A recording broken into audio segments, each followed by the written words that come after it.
Ditch the fairy tale princess. It's time to step outside the status quo and blaze your own trail. The path littered with setbacks, successes, and newfound passions. Why? Because when you break away from the script, you start to pursue a life by choice. One that is all yours. Live unscripted and rewrite your life. So excited you're here. Today I have a powerhouse of a woman for you on the show. My girl Sydney Lich is the president and founder of Prism Inc. She's a networking marketing professional, but she is a network marketing fucking queen. We'll just say that with Isagenix.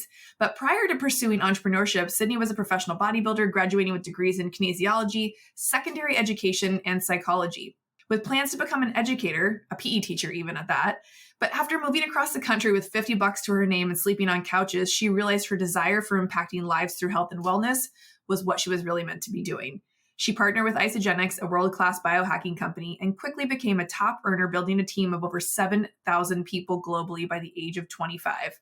When I asked her favorite topics to speak on, she said, anything, girl, I'm down for it all. Because Sydney literally has been down for it all for the last several years. And that's how she was able to build this team of over 7,000 people and get to the point where now that life is paying for her to go explore. She recently moved to New York. You'll hear her share a little bit about that. But she realized the impact that heart-centered sales and personal development can make in society. That's why she launched Prism Inc., is to support 8-figure wellness and longevity companies in building their sales team through recruiting, placement, and training at 25 years old. Like, I think she's maybe 26 now, but she literally has done more in the last several years than I think a majority of some of us. I know you're going to find so much inspiration and so much that you can connect with in this episode because she is like me. And if you love me in this podcast, you'll love how real and raw we get when we talk about the shit that sometimes you just got to get done in order to accomplish the things you say you want to do. Sydney's one of those people that we follow each other for several years. She used to live in San Diego. This is where she moved with only those $50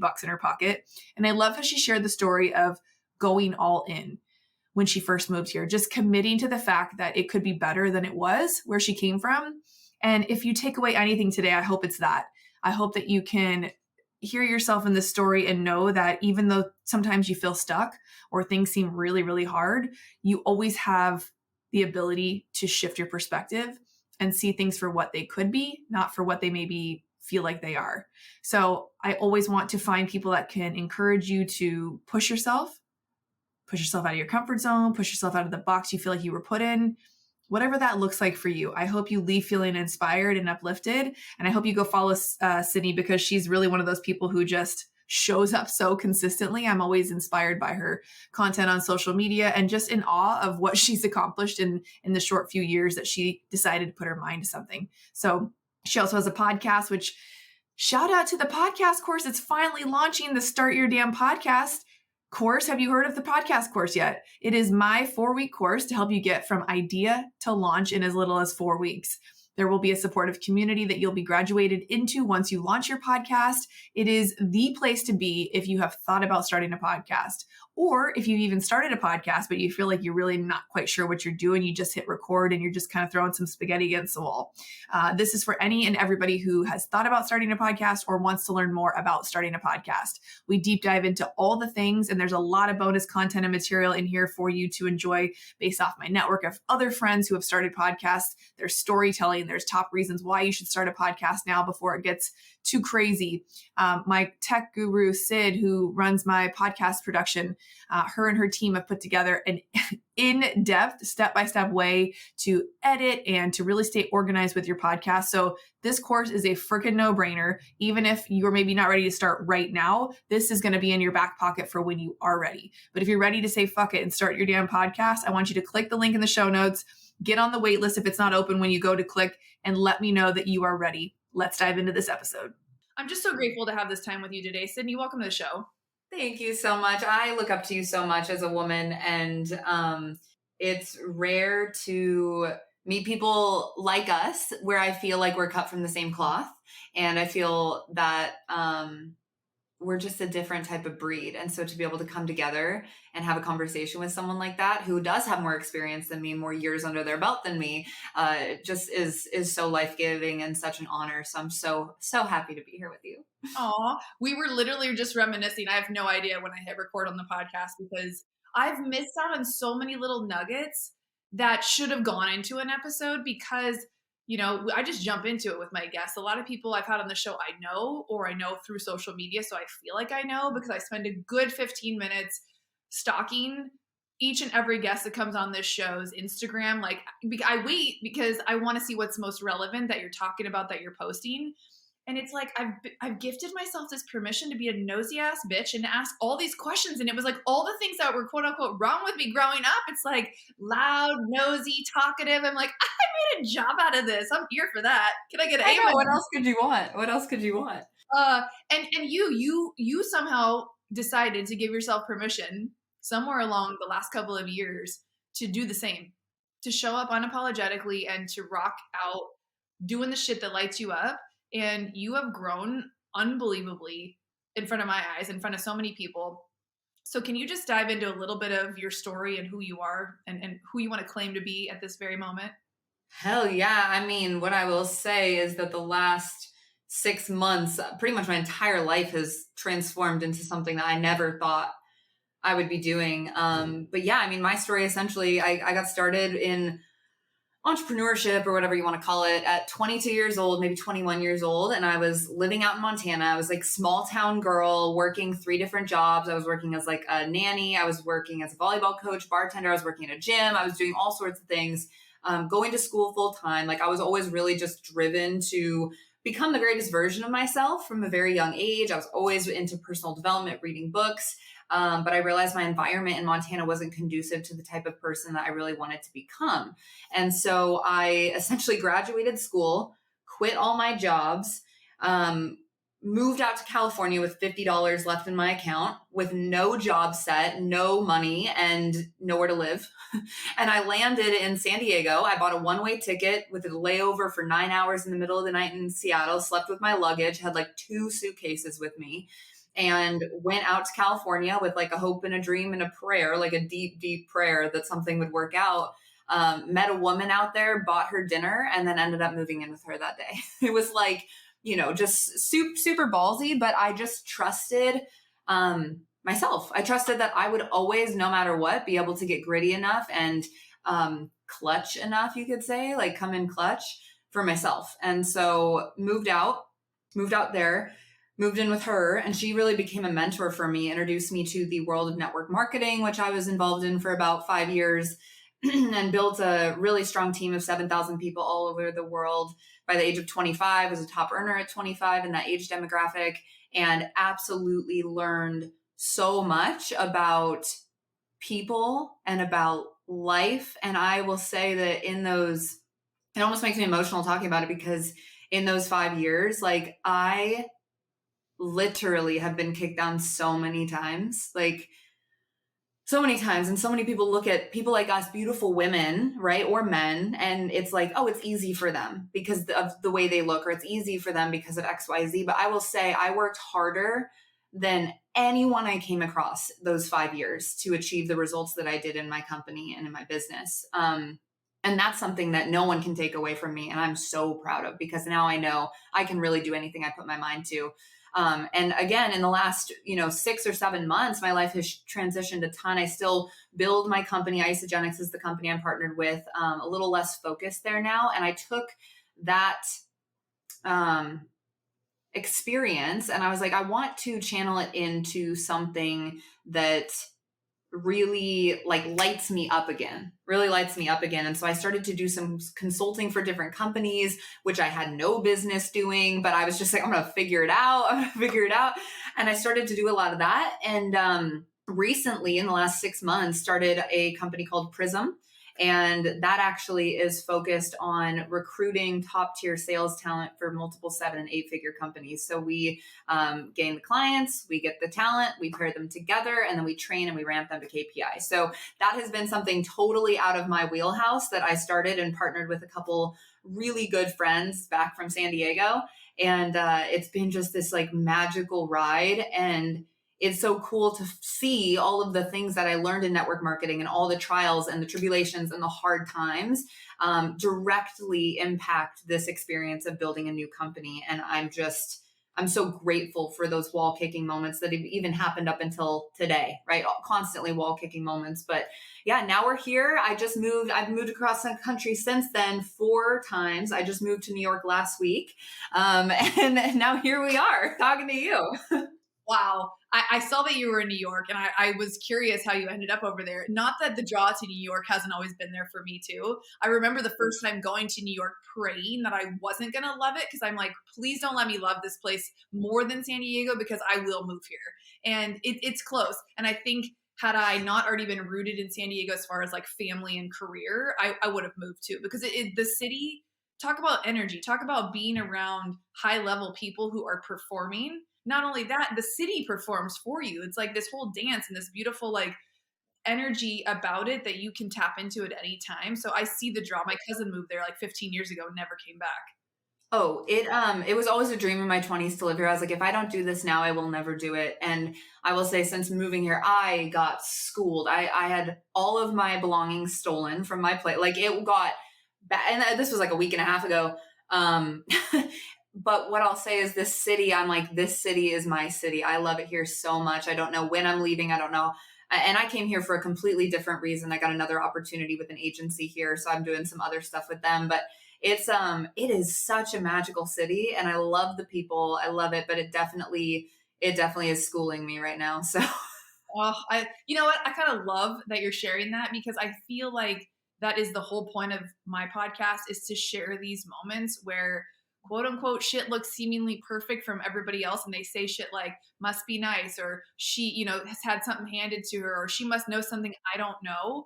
And I literally just did a podcast episode with one of my girlfriends who, she was like a professional golfer for 10 years and then transitioned, and she talked about her ass kicking moments, or getting your ass kicked moments. And even now she's like, shit's hard, but I'm in a place where I can still put my game face on, do what needs to get done, and move about the day. And you made a post not too long ago on Instagram about when you are a certain level of person, right? We'll just call it 2, 3 level of person, and you have problems at level 5, 6, they seem so massive and huge. For my little brain, that analogy made it so much simple sense, because as I've grown and become what I call maybe in those higher 7, 8, 9 type of a woman, those 5, 6 problems don't even phase me anymore. They're there. You just handle them now. And, I know you share on social the things that you go through and that you've grown through to be able to get to where you're at. And you know what? I had no intention of really sharing both of our network marketing backgrounds. Obviously, though, yours has been massively successful to a level which now you've been able to create an agency, right? From what you've learned.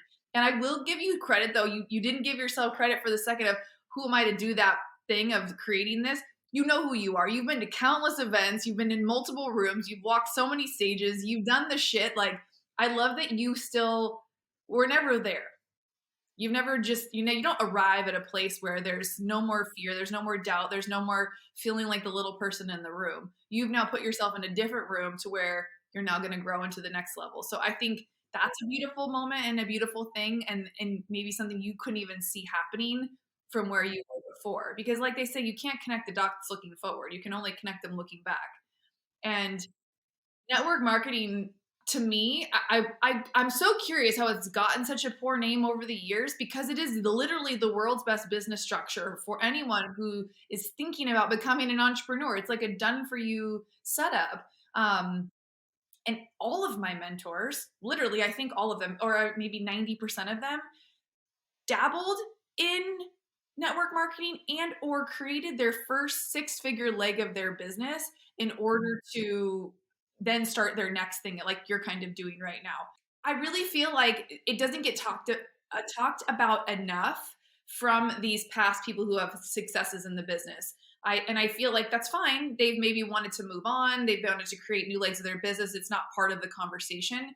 But it's interesting because the very first round of Fast Foundations Mastermind that I did, Chris and Lori are big in isogenics, and they created their first, I would say, 7-figure business out of that company. And in the room for the very first round, I would say probably 75% of the people knew them from that. So not only did they build a business, they created a community, learned to be leaders, took information that they learned, and then started to become the facilitators of magic of creating an entrepreneurship. Literally, Fast Foundations is for accidental entrepreneurs or early stage entrepreneurs. So it's so crazy how many people I find out have this background, and that's where they learn their skill set. So can you speak to that a little bit? I know I always want to just paint it in the best light because I had nothing but great experience with it, other than the feedback I would get from people being like, ew, you know? Totally.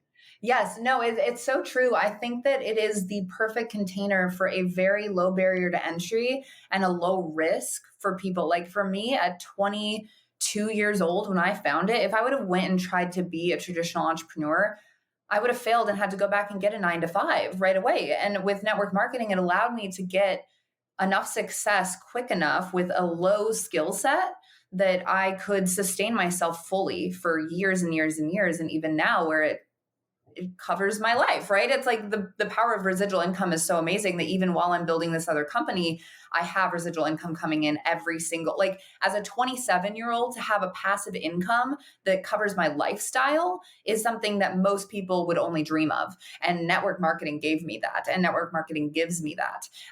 And to even be able to be a part of the community and to get the free training, like the value that's provided in that container when you find the right company is invaluable. And it gives you the confidence and the platform that if you do want to pursue something new, you can, and you can with a lot more ease. So I think network marketing is such a beautiful, beautiful profession. And what I'll say is most people who are getting that negative feedback, like you're going to get that in any industry. It's just understanding that people are scared and they don't understand it. And so as I started to build my belief, I believe the only objections we get are the ones we currently hold ourselves. And so there was no part of me that ever had a negative ick around network marketing. And so I didn't ever get that objection because it was like, that just wasn't what I was attracting. I was attracting people who were looking for something like that, just like I was. And so I think the profession is so beautiful. I know that it's a little bit down right now in general, but I think it's truly one of the best vehicles for people who want to build something part time but may not have the resources or the talent to go, balls to the walls into a traditional business. Right. And if you think about it, it's literally what you just said is so true. And I honestly had a similar experience too, because I didn't even know what it was. So when I was introduced to said product, I was in my health and fitness days. And so it was a support system of just replacing one thing with another from a girlfriend who I trusted. And it wasn't until we sat down to do the business that I realized what those letters were and what they were meaning, but they had no meaning over me. So I didn't create any meaning around it.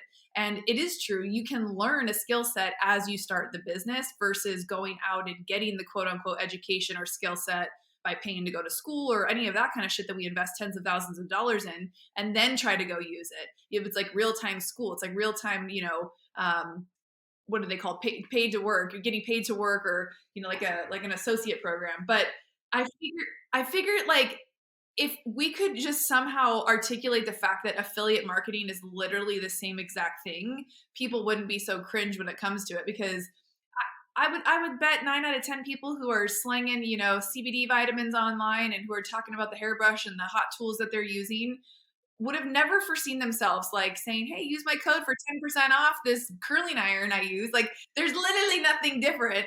And I always just want to take the stigma out of things so that people aren't so intimidated by them. And that's why like I dove into Monate, but Monate was one of those companies that because I had been a professional in the industry for over 18 years, I had some feelings about it. And so in the beginning of my business, I struggled because same thing. I had created stories around it based off of what I had heard in the outside world. So I had to work through those and I had to fully invest in the product and the company before I had any success with it also. No, it's so true. And I actually, what I really see is so often is the people who are the biggest skeptics end up being like the biggest promoters and the biggest lovers of the products, which is just, it's really funny. And usually they're the most highly successful. But skepticism isn't bad. Skepticism just usually means people don't have all the information. So, if you're in network marketing, be patient with those people because those people usually end up being the biggest builders, your best business partners. They're just more analytical and they gotta see the proof is in the pudding. Totally. Totally. And that's why you talked about early on the podcast, putting yourself in environments that support that growth. And you were, Chris Harder used to speak to this because a lot of people would use the excuse that, oh, I'm from a small town. I can't build whatever business it is I'm trying to build. There isn't the market for it. There aren't the people. I'm not in the right place. but you put your money where your mouth is and you took $50 and you moved to San Diego and created something out of literally nothing. And I think that grittiness and that willing to be so committed to your vision and your dream is what got you where you're at. So what about for those listeners that are not in a position to tap into that grittiness yet because of, let's say, personal circumstances or family or whatnot for that matter?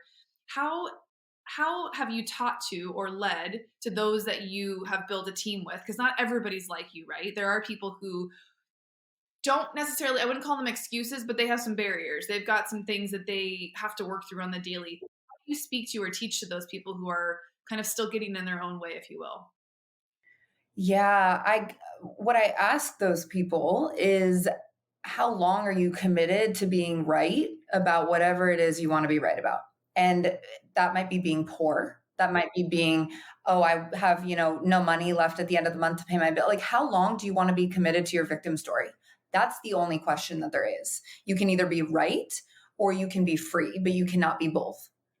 So you have to ask yourself, and I have very little sympathy for people who give me excuses. I used to be like, oh my, I used to be much more sensitive to it. But because I have been through the ringer and I have put in my sweat equity, we can all make excuses. And so if you're making excuses in your life, that's okay. I've been through seasons where I've let myself slip, right? We all let ourselves slip in little things, but it's asking yourself, what do you really want your life to look like? And if you really, really want it to look like that, you're going to have to let the egotistical side of you that's trying to be right die. And if you don't let that part of you die, you are never going to get what you want. So you can either stay committed to that story, or you can be free and you can let it go and you can move forward with your life and you can actually achieve the things you want to achieve. And if you do that and you're willing to just go balls to the walls, which doesn't have to look like anything specifically, yours will look different than mine. When people say they want something and they don't execute on it in any controllable ways that they can, I'm like, then you don't really want it. Because if you really wanted it, you would run through a brick wall to get it. And so if you're in a place where you're listening and you're like, okay, I'm saying I want these things, but I'm experiencing X, Y, Z. I have these things that like are not allowing me to do it. You've got to look in the mirror and ask yourself, do I really want this stuff, or is this bullshit stuff that I'm borrowing from other people? Like, are these bullshit goals that I see on Instagram? And so I think that I want them? Because the things you truly want, you're going to get. Literally Oprah tweeted moment right there. That is so true. And somebody actually called that to my attention the other day. I don't know where I was, if I was in a room with other people, but they were reminding us, whoever it was, maybe I was listening to a podcast. Sometimes you get lost in when you're hearing stories, you don't even know where you are, which is why I love podcasting. And it was literally calling us out. I think I was the us out around your goals and the things that you say you want. Like, are you wanting these things for yourself, or do you think you should want them? Are they goals that have been put on, or ideas or wants, or a lifestyle that you think you should have based off of the fact that you're comparing yourself to other people? Because that, I find, is the easiest thing to make excuses for why you can't do certain things. And I found that to be true for myself as I've transitioned into this new role and away from the beauty industry. I have put myself in rooms where other people were very clear on what they wanted. And I loved that passion and I loved that, purpose that they felt, that I was like, oh, I want that too. But you can't want it because somebody else says you should want it. You have to figure that out on your own. And that's been a bumpy road for me. And I feel like I've gotten kicked in the teeth multiple times. Just trying to figure things out and try them on for size. And I think there's nothing wrong with trying things on and deciding it's not maybe the right thing for you. Or like you having massive success in something, people are probably like, what the hell are you doing something different? People want to keep you in the box they know you have been in. And so I think you posted something, and this is a great transition. You posted something just either, I don't know when you did, it was yesterday, today, the no story, no meaning. And I had never heard it said like that before. And I was like, dude, honestly, I use the word overcomplicate. We create stories out of fucking nothing. Like literally a half a second thing can happen, or you can see something on social media, or you can hear something and you just run with it. Like you could write a fucking novel based off the thing you heard or you didn't hear, or the thing you thought you saw, or the thing someone didn't say, but you made up that they probably did say it. I mean, can we just speak to that and how you came to that amazing, you guys got to watch this reel. I'm going to tag it or put it in the show notes. Literally recently, this has been my favorite thing to talk about.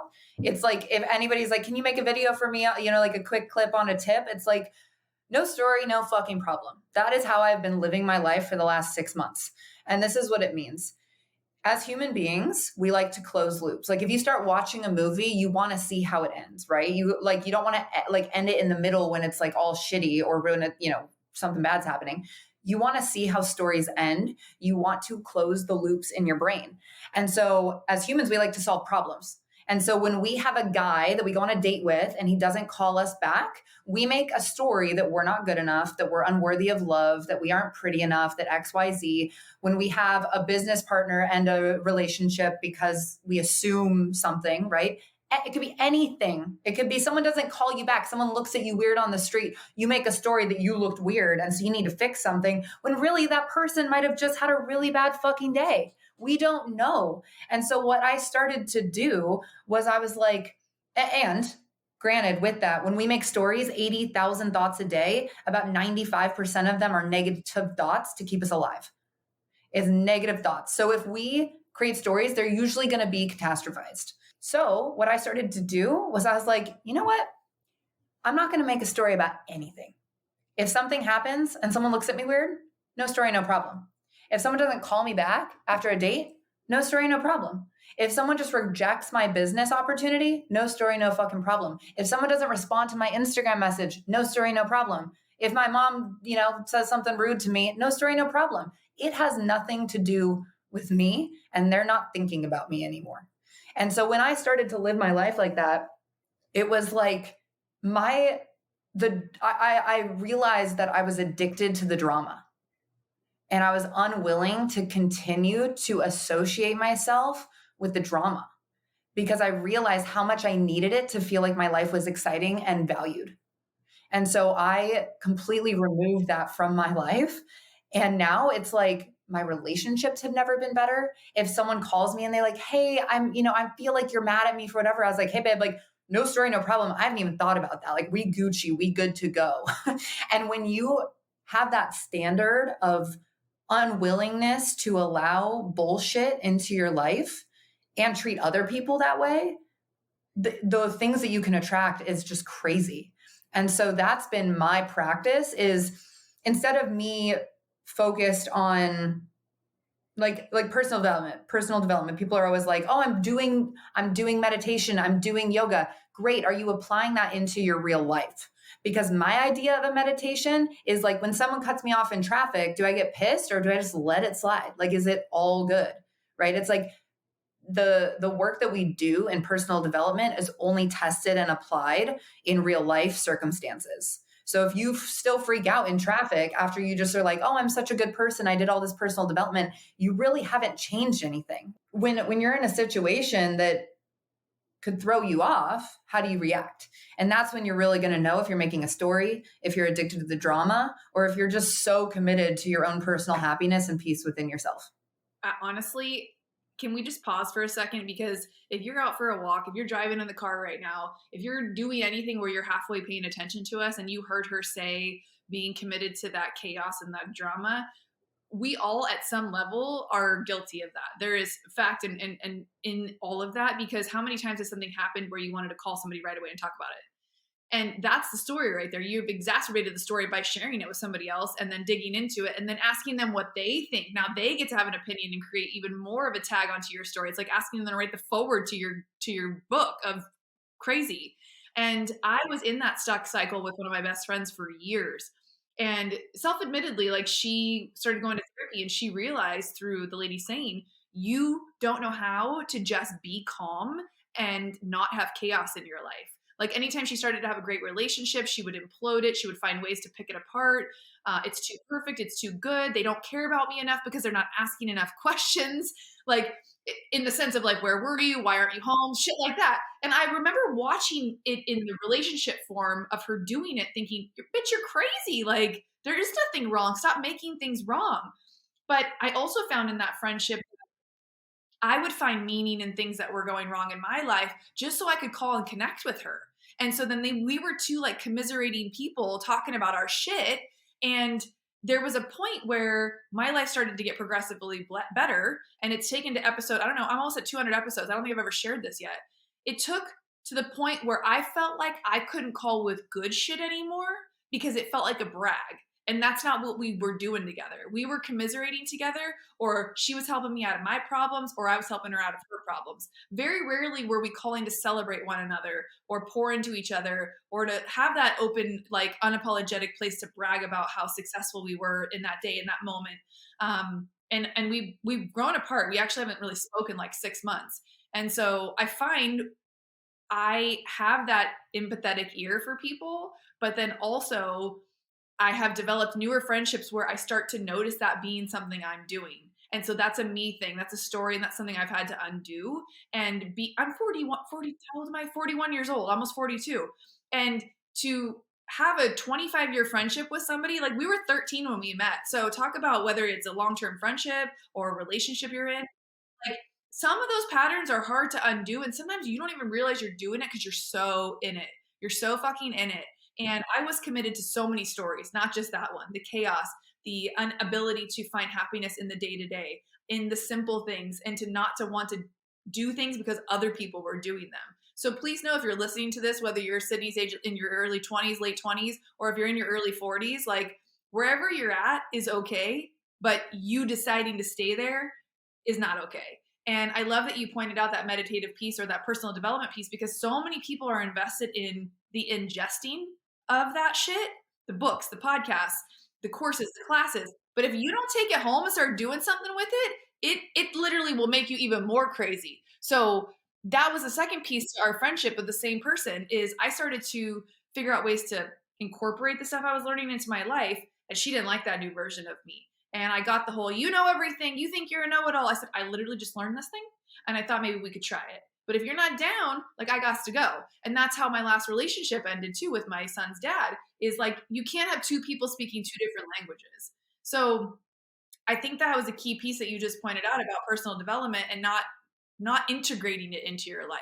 So let's just say we're talking to somebody brand new. Maybe they just found this podcast and they're like, holy shit, these girls are just spitting fire. Like, I've read some books.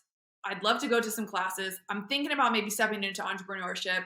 I know I'm stuck in some of my stories. I know I play victim sometimes. Like, shit, how can I start integrating the things that I read and that I learn? Like, what are some action steps? Is it like all of a sudden one day you just decide not to get mad at the guy that cuts you off? Like, well, what are some first steps people can do if they're still in their shit?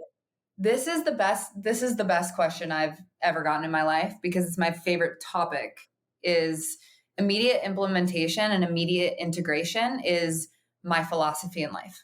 So if I have a rule that if somebody ever recommends a book, I have to buy it that day and read it. So I buy it, I read it. But my goal is to integrate anything immediately that I can use, because if not, it goes on the shelf, don't use it again. So immediate implementation and immediate integration is take what you like and leave the rest. But when you take the thing you like, it's like, how soon can you integrate it? Like, okay, for an example, my business partner told me this Chipotle hack a couple days ago. And he was telling me how I can get double meat for the price of single meat. And so I was walking in New York, literally 2 hours later. And this is just who I am now, because I'm so used to doing this. I walk into a Chipotle, I'm not even hungry. And I do it. I do the sales thing and I practice it and I get double meat for the price of single meat. And I was like, cool. Implementing immediately is the only way that you can get better and you can feel more confident about yourself, right? I was like, I don't know if I can do that. I don't know. I walk in, I do it, done. Confidence booster, right? And it doesn't have to be Chipotle, right? It can be anything, but that's just an example. So when you hear this, you guys hearing, oh, next time I get cut off in traffic, like it's going to be really hard for me to not react. It's like, is it? Or is that the story you keep on fucking telling yourself that's disempowering you from your growth? Or can you actually do anything if you really tried? The next time your significant other comes in the room and he says something that ticks you off, can you just not do what you normally do? Like, have a little self-control and try something new, if not for you to throw him off. Like, just do it to see if you can change up the energy and just pattern break, right? So it's like, and you'll see that people will be just as thrown off as you. And it's like, hey, I'm going to practice something new. Babe, next time that you do something that really annoys me, I'm not going to freak out. just to hold myself accountable. I'm just telling you, I'm not going to freak out. We're going to address it in a calm way.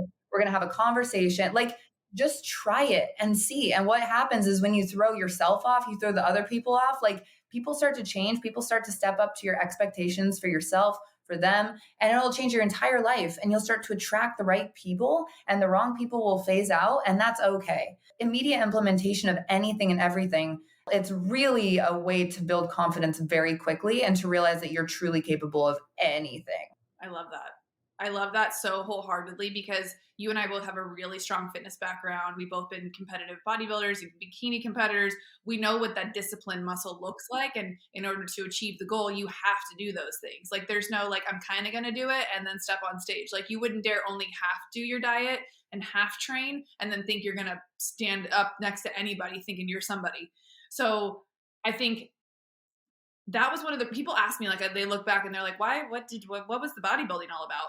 They just think that's who I am. And I'm like, no, that was literally one of the hardest things I've ever had to do. I mean, like being pregnant and giving birth and having a baby was easier than doing a 17-week prep for a bodybuilding competition. I'm not lying. Like when you push yourself beyond limits for no other reason than because you decided to, like nobody else cared if I competed.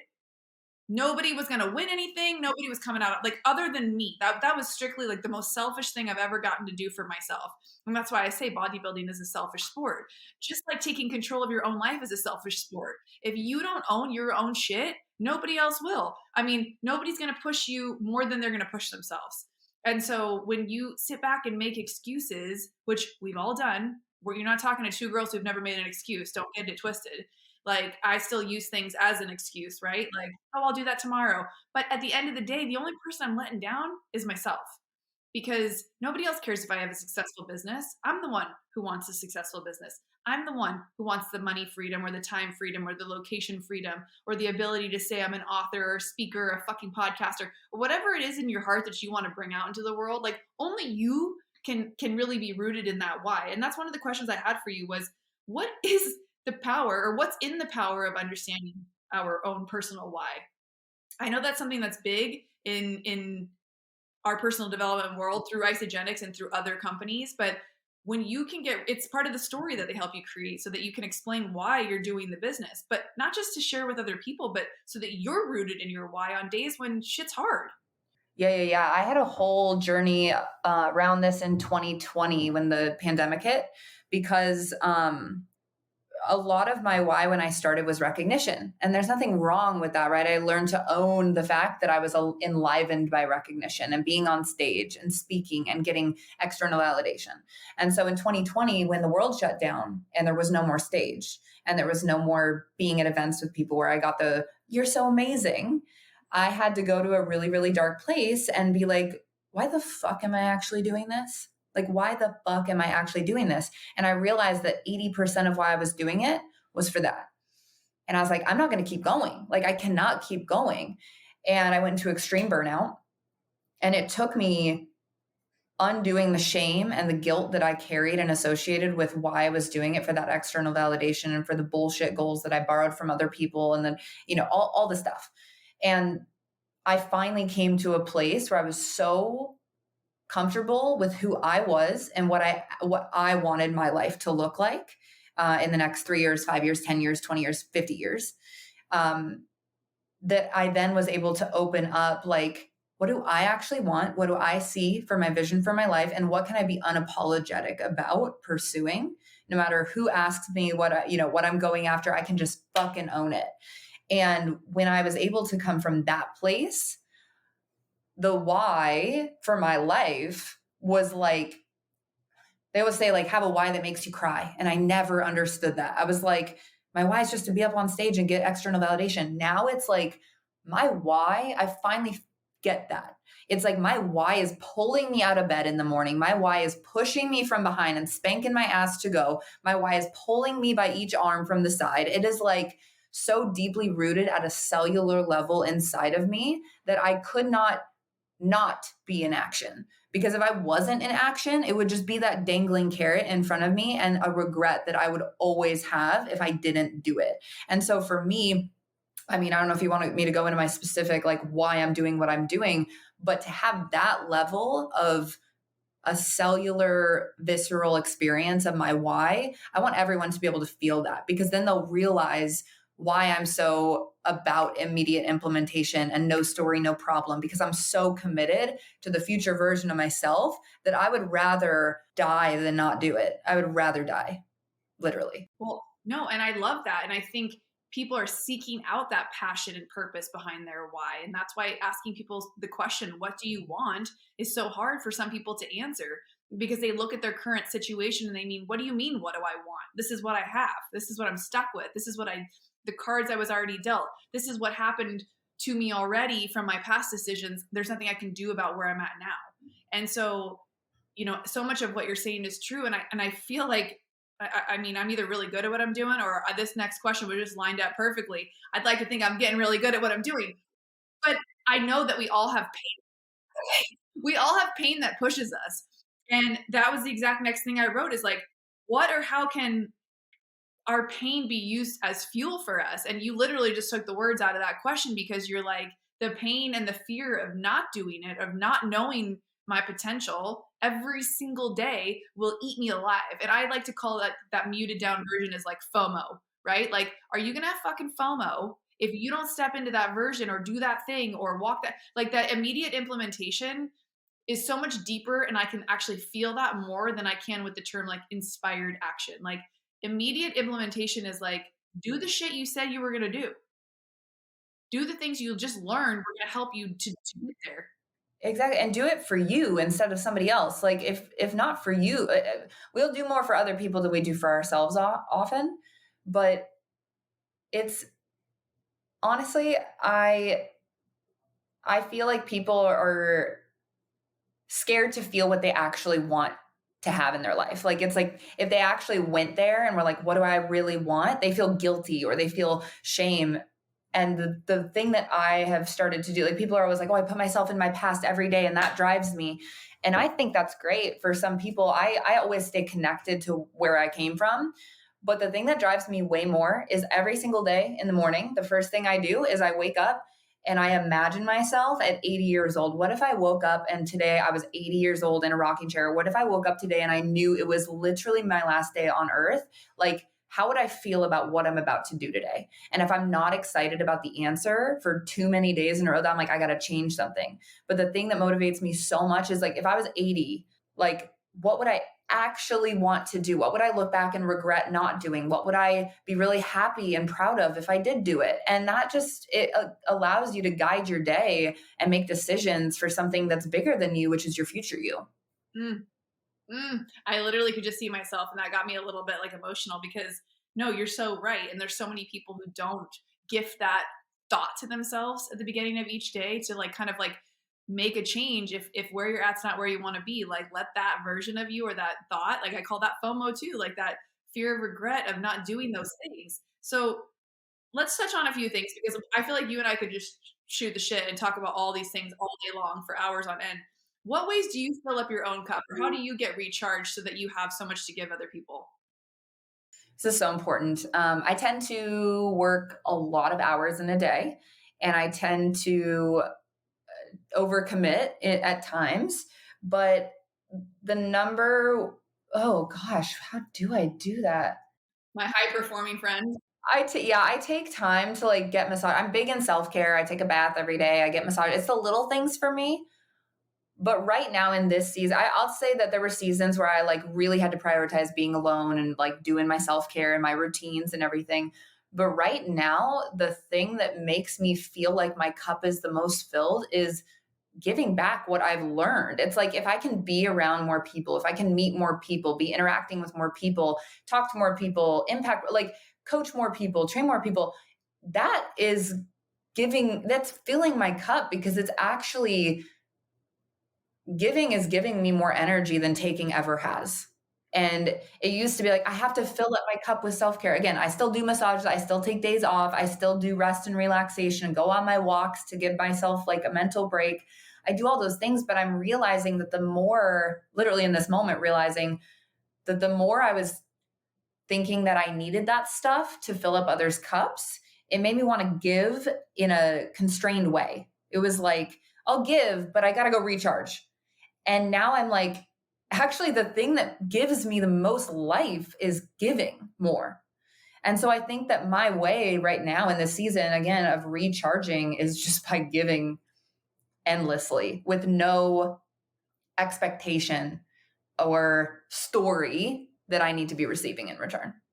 That is so good. And that literally just clicked a little light bulb on for me, because I think I got burnt out in the season of the beauty industry after 20 plus years, not in the sense of like the physical work. It was just the mental drain that I was putting on myself, knowing that my time that ship had sailed and it was time to do something else. And while that was successful in its own right, I wasn't stepping into that next version. And so that was creating the feeling of burnout and then overwhelm. And then, all of that shit. And I was like, oh, I just need more self-care. I just need more self-care. But really, giving in that selfless way, even behind the chair all those years, was the way I got my cup filled up too. And I find that, if I'm ever feeling like I need to do those things, I get off a couple podcast episodes and I'm like, whoo, I'm ready to go. It's like I just drank 3 cups of coffee or did a big fat, line of cocaine or something wild, where I'm just like, shit, let's go. It's time. Exactly. Not that I would know anything about that. That's another podcast. Okay, so this podcast is called Unscripted. Okay, we talk about how you rewrite your life. You literally shared that story off the cuff in the beginning of how you decided to rewrite your life by picking up with $50 and moving to San Diego and finding a woman, buying her dinner, and then, your whole life changed. I feel like if that's not rewriting your own script, I don't know what is. What scripts have you had to throw out in your own head about how your life was supposed to be in order to like rewrite this new version of you? You're so good. So many. I will say for anybody who's like, okay, this girl's really positive, she has a good mindset, like she didn't have to work for this. I will tell you, I was the most negative. I thought the only way I could relate to people and add value was by complaining until I was like 21 years old. I thought the only way that anybody would want to be around me was that if I was complaining, because I wasn't smart enough to add value to people's lives. The stories I had to really rewrite was, you're not pretty enough. You're not smart enough. You're not ever going to amount to anything. I went to school to be a high school PE teacher. I failed my personal training exam. Like, I have low credentials for most things. But so the negative self-talk was real, and it's still real. And it's something that I battle every single day. And I've changed immensely in that. But being like reflecting on that, even in this moment, it's like, shit, if I can go from that to where I'm at right now, despite all the failures, despite all the haters, despite all the, internal self-talk, rewriting all the story, it's like, would I go back and do it again? Is it worth it? And I will say that the happiness and peace I feel in my heart and in the relationships that I have and in the confidence that I've built, and in the business that I've built, I'm like, I would go back and do it 1,000,000 times over again and add 10 times the hardness to it. I would still do it, because rewriting those things and not being a victim to my own limiting thoughts and beliefs and the thoughts that others projected onto me and that I allowed them to project onto me it's liberation, it's freedom, and it's power, it's internal power. And I think that, that kind of power and that kind of liberation and freedom in someone's life is, you just become unstoppable. And that's where I feel like I'm diving into now. I love that. I can't wait to see if this is what's happened in the last 10 years. I can't even imagine where you're going to be in the next 10 years. I mean, that shit's got to get you excited and give you goosebumps for sure. And here you are living in New York City, one of the craziest cities in the world, just full of all of potential to do, be, have whatever it is that you want. So I'm glad you're putting yourself in an environment that will support this massive growth that I know is going to continue to happen. You also have a podcast called The Prism Show, or is it The Prism Podcast? Yes, Prism Podcast. Yeah. So you guys, if you love this episode, you can go get more one-on-one time with Sid. She could be in your ear. You can follow her on Instagram. I always love going there for uplifting content. She doesn't hold shit back. She's much like myself, where you're going to get the real, raw, tough love, all the things that are going to help you get out of your own way and take not only inspired action, but intentional implementation of the things you learn, because that is how we grow. And for me, it's not about getting uncomfortable. It's about challenging yourself just to try some new shit and not have any expectations around it. Just be willing to show up and put some reps in, right? Because if you didn't hit it on the first time, like that doesn't mean you quit. You just keep showing up, you keep doing the thing. Trust me, if you want any motivation, go listen to the first couple episodes of my podcast. They suck. And now I think I'm a little bit better, and I can't wait to see where I'm going to be at 300 episodes. You know what I mean? And when finally I get offered my own talk show. So definitely be having you come back on when I get my live in-person show. It's going to be the Jessica and so-and-so show, not so-and-so and Jessica. That's my only rule. But I've loved having this chat with you. I definitely want to have you come back on the show, and I would love to maybe bring you into my membership and speak to the women in there, because you're so powerful and I just love what you're doing. And thank you for being so raw and honest and vulnerable, and just sharing that, you're not perfect and you're still figuring it out as you go too.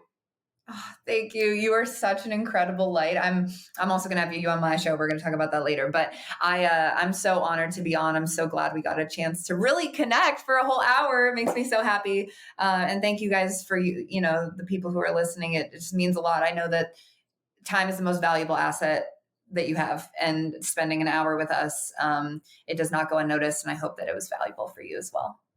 Absolutely. And we always love to hear your takeaways and your feedback. So please reach out if you've got anything on your mind after listening to this episode, or share it with someone else you feel could be inspired, motivated, uplifted, or maybe just needs a little pat on the back. We love you. We see you. We support you. And we're right here with you doing the work. And we'll see you on the next episode. Giving back is easy. Leave Unscripted your 5-star rating and written review. I appreciate your support more than I could ever put into words.